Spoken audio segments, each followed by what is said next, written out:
بسم اللہ الرحمن الرحیم۔ اپنے channel home tutor online 86 میں آپ کو خوش آمدید کہتا ہوں۔ امید کرتا ہوں آپ سب خیریت سے ہوں گے۔ آج ہم جو سلسلہ شروع کر رہے ہیں وہ ہے اردو گرامر۔ سبق نمبر 1 میں ہم پڑھیں گے لفظ، جملہ، کلمہ، تعریف، مثالیں اور اس کی اقسام۔ تو آئیے شروع کرتے ہیں۔ لفظ، اس کی تعریف یہ ہے: چند حروف کو ملا کر جو بامعنی آواز ہم بولتے ہیں اسے لفظ بولتے ہیں، جیسے پاکستان۔ تو ایک مثال لے لیتے ہیں، ملک، میم، لام اور کاف، یہ 3 حروف مل کر ایک لفظ بناتے ہیں، یعنی کہ 3 حروف کا جو مجموعہ ہے وہ لفظ ہے۔ اب ملک میں 3 حروف ہیں تو یہ 3 حروف مل کر جو ہے وہ ایک لفظ بناتے ہیں۔ جملہ،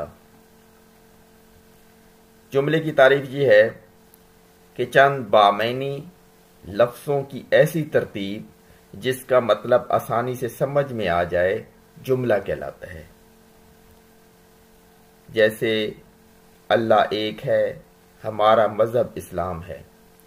تو اب ایک ایسا بامعنی لفظ ہے یا ایسی ترتیب ہے جملے کی کہ جو ہمیں آسانی میں سمجھ میں آ جاتی ہے، جیسے کہ اللہ ایک ہے، ہمارا مذہب اسلام ہے۔ لفظ کی قسمیں، لفظ کی 2 اقسام ہیں۔ کون کون سی ہے؟ نمبر 1 پہ ہے کلمہ، نمبر 2 پہ ہے محمل۔ تو کلمہ سے شروع کرتے ہیں۔ نمبر 1 پہ کلمہ کی تعریف کیا ہے کہ وہ الفاظ جن کے کچھ معنی ہوں کلمہ کہلاتے ہیں۔ میں نے پانی پیا، پرندے دانہ کھا چکے ہیں۔ تو اوپر کی مثالوں میں پانی اور دانہ، یہ جو پانی ہے اور دانہ جو ہے کلمہ یعنی بامعنی الفاظ ہیں۔ نمبر 2 پہ ہے محمل۔ اس کی تعریف یہ ہے کہ وہ الفاظ جن کے کچھ معنی ہوں یعنی وہ کلمہ کے ساتھ استعمال ہوتے ہیں محمل کہلاتے ہیں۔ میں نے پانی وانی پیا، پرندے دانہ دن کا کھا چکے ہیں۔ تو ان مثالوں میں وانی اور دن کا محمل ہے، جس میں پانی وانی کا استعمال ہو رہا ہے اور دانہ دن کا۔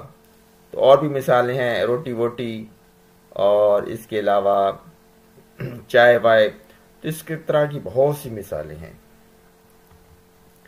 کلمہ کی اقسام، کلمہ کی 3 اقسام ہیں۔ نمبر 1 اسم، نمبر 2 فعل اور نمبر 3 حرف۔ تو اب ان کی تعریفیں پڑھ لیتے ہیں۔ اسم، اس کی تعریف یہ ہے کہ وہ کلمہ جو کسی شخص، جگہ یا چیز کا نام ہو اسم کہلاتا ہے۔ وہ کلمہ جو کسی شخص، جگہ یا چیز کا نام ہو اسم کہلاتا ہے۔ مثلا قائد اعظم، لاہور، عام، کرسی، مسجد وغیرہ۔ تو یہ اس کی مثالیں ہیں۔ فعل، وہ کلمہ جس میں کسی کام کا کرنا، ہونا یا سہنا زمانے کے لحاظ سے پایا جائے فعل کہلاتا ہے۔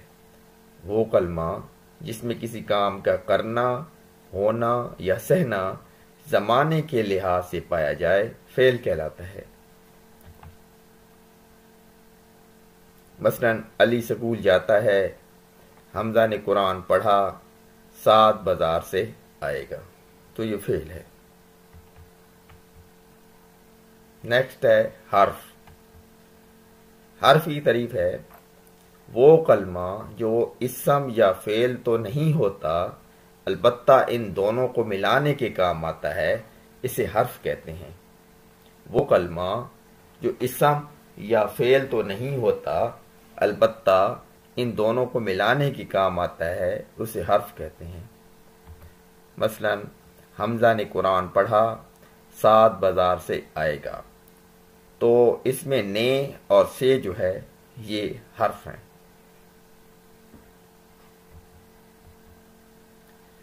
جزاک اللہ خیرن کثیرن کثیرا۔ تو امید ہے آپ کو لیکچر کی سمجھ آ گئی ہوگی۔ اگر آپ کو کہیں سے سمجھ نہیں آئی تو کمنٹ میں مجھے لازمی بتائیے گا تاکہ میں اس کا جواب دے سکوں۔ تو اپنا بہت سارا خیال رکھیے گا، دعاؤں میں یاد رکھیے گا۔ اللہ حافظ۔